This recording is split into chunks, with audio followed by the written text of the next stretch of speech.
顶礼拜，美国13州和华府的检察官做伙对短影片平台 TikTok 提出告诉，讲 TikTok 会害囡仔算甲条例，佮推荐无适当的影片危害青少年的心理健康。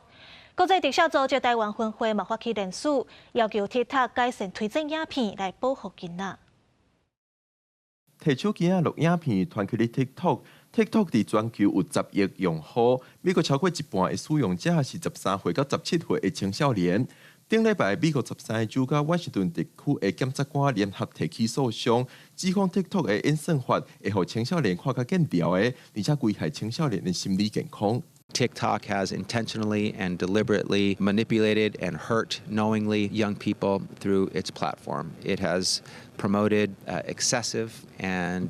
addictive and compulsive use by design of our children through its different features from autoplay and infinite scroll to its likes to its beauty filter. 台湾也有家长发现，现代囡仔会演 TikTok， 而且变较无专心，但是因为学校同学拢在看，真恶禁止。因为小孩都会好奇。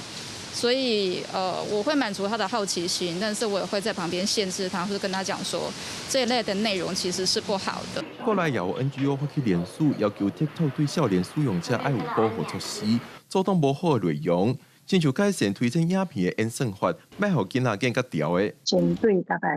300几个菲律宾甲肯亚的这青少年去做调查，去美化这个忧郁啊，美化自杀，或者甚至是暴力你去自杀，这一寡讯息。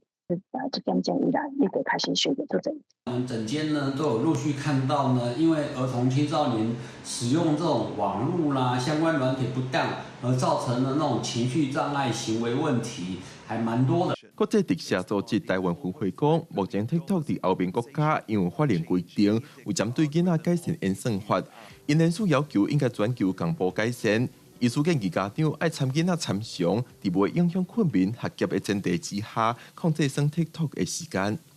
记者林旭凯综合报道。